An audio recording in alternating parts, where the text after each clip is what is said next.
हाथों में मेहंदी बहुत अच्छा रंग ला रही थी और मुझे ना जैसे मेहंदी लगाते हैं तो मुझे बहुत खुशी होती है और मेहंदी की खुशबू मुझे बहुत ज़्यादा पसंद है। ये है करवा चौथ से पहली रात, हम लोग ने रात को ही मेहंदी लगा ली थी क्योंकि अगले दिन तो मेहंदी क्या ही लगाएं, पूजा होती है, फास्ट होता है। और इस बार खुशी की बात ये थी कि हम बुआ के वहाँ थे करवा चौथ के दिन और दीदी भी आई हुई थी। शादी के बाद हम लोग 4 साल बाद हम लोग साथ में ही करवा चौथ, ये हमारा पहला करवा चौथ है। तो सुबह मैं फटाफट से नहा धो के हो गई थी रेडी। मैंने झाड़ू पोछा, पूरा घर साफ कर लिया था क्योंकि अभी शिफ्टिंग हो रखी है तो घर थोड़ा सा मैसी हो रहा था। बट फिर भी घर मैंने बहुत जल्दी क्लीन कर लिया था। और मेरा सूट बताना कैसी लग रही हूँ, ये है दीदी और योगेन। योगेन सब ने नहा लिया था, मैं बाय द वे बता दूँ। और ये लक्षु थी जो घर में शैतानी कर रही थी, पूरा घर इसने फैला रखा था, पता नहीं क्या क्या करती, बट कोई नहीं, बच्चे हैं तो करते हैं। उसके बाद हम आ गए थे बुआ के वहाँ, बुआ से मिलने और आशीर्वाद लेने। फिर बुआ ने मुझे थोड़ा सा डांटा कि तूने सिंदूर नहीं लगा रखा है, बट सिंदूर मैं लगाने वाली थी। मैंने सोचा कि बुआ के वहाँ जाके लगा लूँगी, तो मैंने फटाफट से सिंदूर लगाया। और मेरे आज बहुत सारे काम थे। जो रात को मुझे साड़ी पहननी है उसका ब्लाउज़ अभी तक नहीं आया था, तो मैं इसलिए भी परेशान थी कि यार ब्लाउज़ आएगा या नहीं। मैं फटाफट से मार्केट गई, साड़ी भी नहीं लेके आई थी मैं, मुझे अभी याद आ रहा है। फिर मैं फटाफट से साड़ी लेने गई और उसका जो ब्लाउज़ मैंने स्टिच के लिए दिया था वो लेने गई। बहुत ज़्यादा धूप थी, पता नहीं करवा चौथ के दिन, और बॉडी ऐसी हो रही थी ना कि यार पानी पीना है, कुछ खाना है, भूख लग रही थी। बट एक अंदर से एक्साइटमेंट भी होती है कि हमने फास्ट रखा है। और मेरे साथ तो योगेन भी बहुत टाइम फास्ट रखते हैं, बट इस बार उन्होंने नहीं रखा था क्योंकि अभी वो बहुत ज़्यादा काम कर रहे थे और बिजी थे। फाइनली ब्लाउज़ तो मेरा आ गया था। ब्लाउज़ बहुत सुंदर सिला था, थोड़ा सा ऊपर नीचे हो रहा था। और ये है साड़ी। जो कोई भी ग्रेटर नोएडा साइड रहता है, यहाँ पे एक श्री जी की शॉप है और ये बहुत फेमस शॉप है। मैंने यहाँ से ये साड़ी परचेज़ करी थी और लिटरली बहुत प्यारी और बहुत लाइट वेटेड साड़ी थी। ना ज़्यादा एक्सपेंसिव थी ना ज़्यादा कम थी, मतलब मिडिल में आपको मिल जाएगी आराम से 1200 से 1500 के रेंज में। फिर हमने बुआ के लिए सूट लिए और मैंने दीदी के लिए गिफ्ट के लिए बिछिए ले ली पैर की, क्योंकि साड़ी वो पहनी की नहीं। और बुआ के लिए मैंने साड़ी ली थी, वो मैं आपको बाद में दिखाऊंगी। ये मैं दिखा रही हूँ कि मैंने सबके लिए बिछिए ले लिए हैं। और फिर मैं घर आई, मैंने कहा चलो यार इनको इनका गिफ्ट दे देती हूँ, क्योंकि मैं ना फॉर्मेलिटीज़ नहीं करती हूँ कि ये सब बना के दो। मैं बस आई और मैंने गिफ्ट दे दिया। ये है बुआ का गिफ्ट। और लिटरली बताओ, मैं इन दोनों के लिए गिफ्ट लाई हूँ और ये दोनों लूडो खेलने में व्यस्त थे। मतलब इनको ये मतलब नहीं है कि यार गिफ्ट लाई हूँ तो पहले वो एंजॉय कर लो। मैंने बुआ के लिए ली थी गुलाबी कलर की साड़ी, बहुत प्यारी साड़ी थी, मुझे इसका पैटर्न बहुत प्यारा लगा, तो मैंने कहा चलो बुआ को गिफ्ट दे देते हैं। क्योंकि जो आपके आसपास हो ना, मैं तो समझती हूँ कि गिफ्ट उन्हीं को दे दो। मैं ऐसा नहीं करती कि सासू माँ को देना है फिर मम्मी को देना है। जो मेरे पास बड़े हैं मैं उनको गिफ्ट दे देती हूँ। तो बुआ थी और दीदी थी, तो मैंने बुआ और दीदी को गिफ्ट दे दिया। दीदी को मैंने बहुत प्यारी सी ऑफिस पर्पज़ के हिसाब से एक बिछिया दी थी और बुआ को साड़ी। ये देखो फिर भी ये लूडो खेलने में लगे। मैंने कहा यार थैंक यू तो बोल दो, मैंने तुम लोग को साड़ी दे रखी है। और मुझे नहीं पता था कि मेरे लिए भी बहुत अच्छा सरप्राइज़ रखा है। मतलब मैं इतना खुश हो गई ना। बुआ अब मुझे खोल के दिखा रही है अच्छे से कि ये ले तेरी वीडियो के लिए प्रॉपर बिछे दिखा देती हूँ। बहुत प्यारे, मैंने अपने लिए भी परचेज़ करे हैं। उसके बाद बब्बी ने भी अपनी मम्मी को गिफ्ट दिया, प्यारे से बिछिए और सूट। मतलब बच्चे जब ऐसे ऐसे काम करते हैं ना तो बहुत प्यारा लगता है कि यार चलो बच्चे बड़े हो गए तो अब मम्मी को गिफ्ट मिल रहा है। उसने अपनी मम्मी के लिए, किसकी मम्मी ने करवा चौथ का फास्ट रखा है, बहुत अच्छा गिफ्ट दिया। तो बहुत प्यारी चीज़ है। और मैं भी ना, मतलब मुझे ऐसी उम्मीद नहीं की थी। योगेन मुझे ना हर चीज़ देते हैं, मैं जो चीज़ मांगूंगी मुझे वो गिफ्ट के तौर पे नहीं मिलती, बट वो मुझे मिल जाती है। मैं कहूँगी योगेन मुझे ये चाहिए तो मुझे वो देंगे, ला के देंगे, भले कब भी दें। बट इस बार योगेन ने मुझे गिफ्ट दिया, मतलब समझ रहे हो आप, साड़ी। वो मेरे गिफ्ट लेके आए थे साड़ी, जो मैं देख के आई थी बट मैंने परचेज़ नहीं करी क्योंकि वो एक्सपेंसिव थी और मुझे ज़्यादा एक्सपेंसिव साड़ी नहीं परचेज़ करनी थी। बट वो बुआ के साथ गए और उस साड़ी को ख़रीद के लाए। बहुत प्यारा जेस्चर था उनको और मुझे साड़ी सच में बहुत पसंद थी ये वाली। मैं सोची थी लूँगी बट थोड़ी सी महंगी थी तो मैंने नहीं ली। बट मेरा पति है ना, उसने मुझे दिला दी। मैं तो खुश हो गई थी ना यार। मुझे ना किसी कोई चीज़ से लेना देना नहीं। योगेन मुझे छोटी से छोटी चीज़ भी दे देना, मुझे वो बहुत पसंद आती है।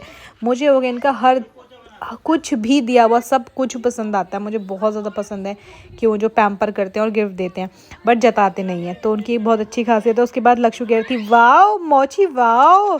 और फिर हम लोगों ने फटाफट से साड़ी पहनी। मैंने साड़ी के नीचे पेटीकोट नहीं पहना यार, मैं लिटरली बताऊँ मैं बहुत ज़्यादा थक गई थी, पता नहीं क्यों। आजकल ना शिफ्टिंग की वजह से मुझे ना थोड़ा वो था कि यार मैं नहीं तैयार व्यार हो रही, मेरा मन नहीं कर रहा। और दीदी ने लगाया आलता। आलता मैं फ़र्स्ट टाइम लगा रही हूँ। हमारे कल्चर में आलता नहीं लगाया जाता है, हमारे कल्चर में सिंपल मेहंदी लगाई जाती है। इवन हमारे कल्चर में तो करवा चौथ भी नहीं रखा जाता, वो हम लोग रखते हैं आजकल की जनरेशन। और दीदी ने इतना बेकार सा आलता लगा दिया ना, पैरों में बिल्कुल पैर सना दिया। फिर हम लोग बैठ गए पूजा करने के लिए, जो शाम की खता पड़ी जाती है। और बुआ ने हम लोग को चावल दिया, हमने चावल हाथ में रखे जो अब पूजा के समय पड़े जाते हैं। और दीदी ने फिर हमें कथा सुनाई और बच्चे यहाँ पे मस्ती कर रहे थे। लक्ष्य तो खूब खेल रही थी। लक्ष्य ने भी मेरे पैरों में अलता लगाओ, अलता मोची अलता, दीदी ने उसके पैर में भी सब अलता से लगा दिया। बट बहुत प्यारे लग रहे थे बच्चों के पैर। यार चलो, लक्ष्मी का रूप है ना, तो सही है, लगाना तो बनता ही है। कोई इतना फॉर्मेलिटीज़ नहीं करनी चाहिए कि सुहागन लगाए या फिर कौन लगाए। फिर दीदी ने हमें कथा पढ़ के सुनाई। अच्छा लगता है ना कि हम लोग अपने बड़ों से कथा सुने। वैसे ये फ़र्स्ट टाइम है कि मैं बुआ और ऐसे दीदी से कथा सुन रही हूँ। शादी से जो मेरी जितने भी करवा चौथ मैंने रखे हैं, हमेशा मुझे योगे ने ही करवा चौथ का जो पाठ है, कथा है, सुनाई है। हमेशा मैं उनके साथ ही बैठ के कथा करती हूँ। तो आज मैंने उनको मिस तो नहीं किया क्योंकि फैमिली थी, बट अच्छा लगता है कि योगेन भी मुझे कथा सुनाए। हमेशा योगेन ही मेरे साथ पूजा करते हैं और फास्ट भी रखते हैं।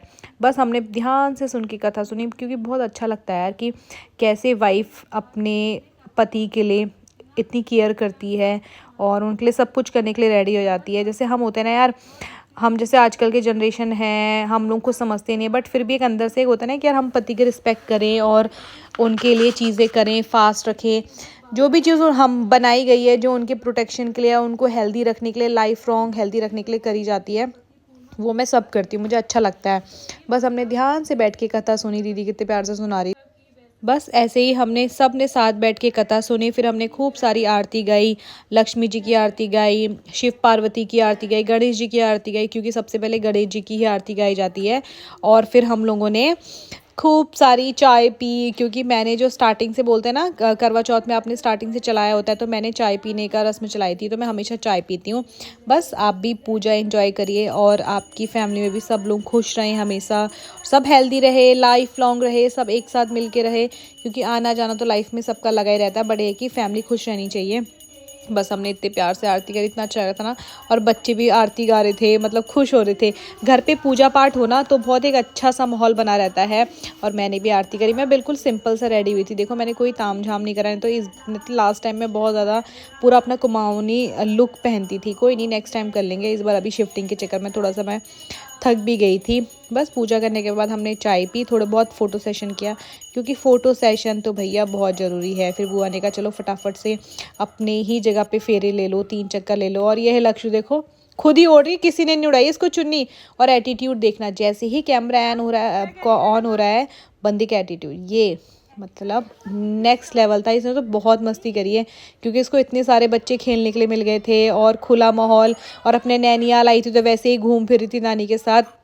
फिर हमने बाहर जाके बहुत प्यारी प्यारी फ़ोटोज़ कैप्चर करवाई, क्योंकि ये तो एक मेमोरीज़ होती है ना फ़ोटो अपने पास। और भैया व्हाट्सएप में स्टेटस भी लगाना है, इंस्टा पे स्टोरी भी लगानी है, फेसबुक पे भी स्टोरी लगानी है, तो सबके लिए थोड़ी बहुत फ़ोटोज़ तो चलती है। सिंपल सा लुक था, पता नहीं आप लोगों को पसंद आया होगा या नहीं, बट मुझे तो अपना लुक बहुत पसंद आया। मैंने 1-2 रील भी शूट करी। फिर ये है जहाँ मैं आजकल रह रही हूँ, वहाँ पे जो मेरी सोसाइटी है। और सच बताऊँ, मुझे यहाँ पे ना बहुत मज़ा आ रहा है, क्योंकि मुझे बहुत फैमिली वाली फीलिंग आ रही है। पहले हम लोग वैसे सोसाइटी में रहते थे तो कोई बोलता नहीं था, यहाँ पे सब बोलने वाले, तो मुझे बहुत अच्छा लगता है कि सब लोग बात करने वाले। और बच्चे हैं छोटे छोटे। ये है बुआ, कितनी प्यारी लग रही है। सब बुआ को भी ब्यूटीफुल लिख देना। ये है गौरा, क्यूट सी, ये है इसकी मम्मा। और लिटरली बता रही हूँ, मैंने कुछ शूट नहीं करा। उसके बाद मैं बहुत ज़्यादा थक गई, क्योंकि खाना ही बनाना था। खाना सारा योगेन ने बनाया था, हमने पूड़ी बनाई थी केवल, क्यों झूठ बोलना। सारा डिनर योगे ने प्रिपेयर किया था। उसके बाद हम लोगों ने की पूजा में मेरा शूट नहीं हो पाया, सॉरी। सिर्फ दीदी का शूट मैं कर पाई, क्योंकि मेरी व्लॉग शूट करने के लिए कोई था ही नहीं। लक्ष्मी बहुत ज़्यादा परेशान करी थी। बट आप लोग दीदी को देख लो, दीदी और मैं एक समान ही हैं। जीजू की दीदी ने बहुत प्यारे से आरती करी, पूजा करी, पैर छुआ और छन्नी से उनको देखा। मिलते हैं नेक्स्ट ब्लॉग में, तब तक के लिए बाय, खूब सारा प्यार।